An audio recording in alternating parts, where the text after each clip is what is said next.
There was always something that bothered me about the way my liberal and progressive friends reacted to the events in Charlotte. They seemed to demand an immediate visceral response, especially from conservatives, from somebody who wasn't one of them ideologically, demanding that we overtly distance ourselves from racist, bigot murderers, as if we owed it to them to distance ourselves from racist, bigot murderers, as if somehow we were under suspicion of it. But I didn't quite understand fully why it bothered me, aside from it just being personally offensive, until I saw a video of dozens of people ripping down statues of Confederate war heroes and kicking the statues and spitting on the statues and yelling obscenities at the statues. First, to vent your rage against an inanimate object is psychologically and emotionally dubious at best. After the fall of communism, the statues of Stalin were ripped down and people tore into them. After the fall of Saddam Hussein, the same thing happened. After the fall of Hitler in Germany, similar things. Although there weren't many statues standing after the fall of Germany. But you get the idea. And a lot of people defending these vandals and these mob violence rioters say, well, those two events are the same thing. They tore down the statues of monsters, and we're tearing down the statues of bigots, slavers, and monsters. The difference is immediacy. The statues of the totalitarians of the 20th century were torn down within the first few weeks after the fall of those evil governments. The Civil War ended in the year of our Lord 1865. As I record this and as these events are happening, it's the year of our Lord 2017. There's no immediate reaction.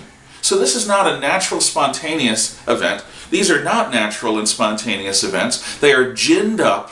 They are manipulated events. People are causing them to happen by riling people up into a mob-like rage. The kind of mob-like rage that steals individual conscience and reason from the participants, allowing them to say, yeah, the best thing I can think of to do this afternoon is to rip down an inanimate piece of metal, kick it as hard as I can, spit on it, and call it names. Most people, given a thoughtful moment, wouldn't do that.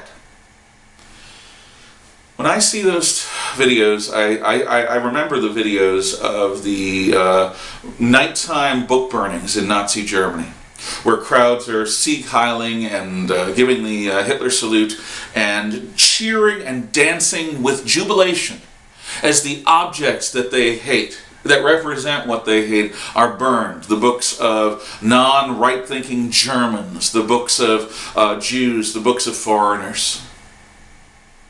When human beings vent their rage upon inanimate objects, there's something wrong there, especially when they're not having an immediate reaction. But it actually goes deeper than that.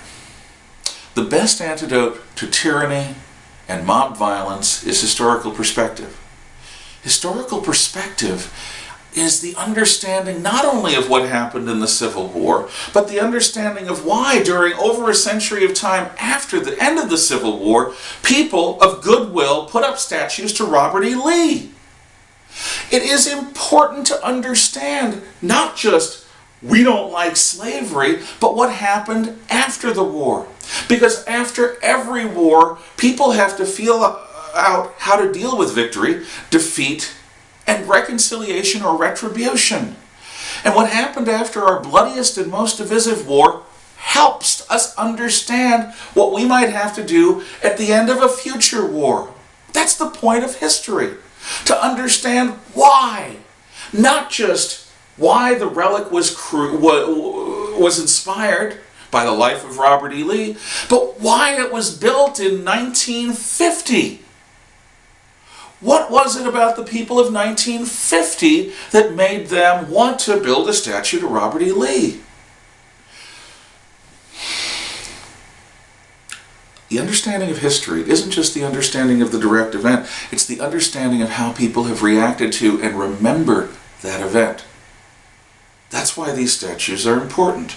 That's why ripping them down is an attack upon our collective memory.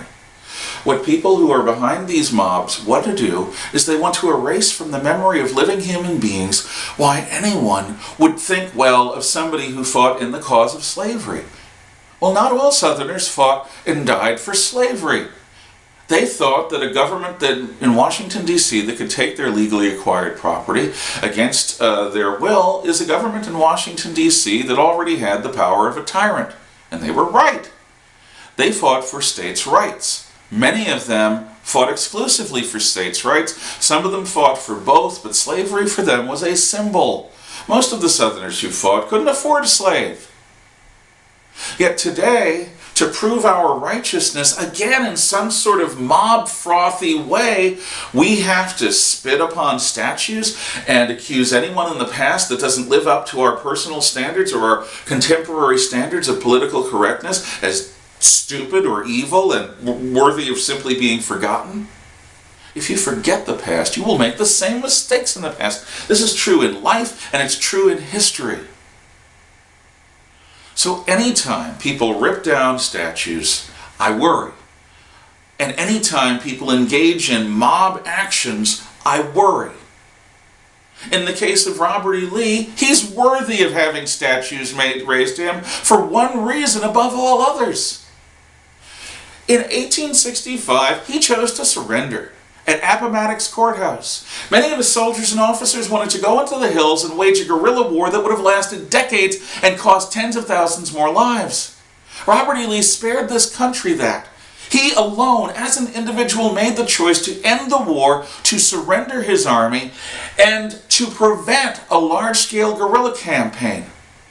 Without Robert E. Lee, imagine Nathan Bedford Forrest's Ku Klux Klan, but dozens and dozens and dozens of times larger throughout the entire South, for decades, waging a full-scale Vietnam-style guerrilla war against the Union.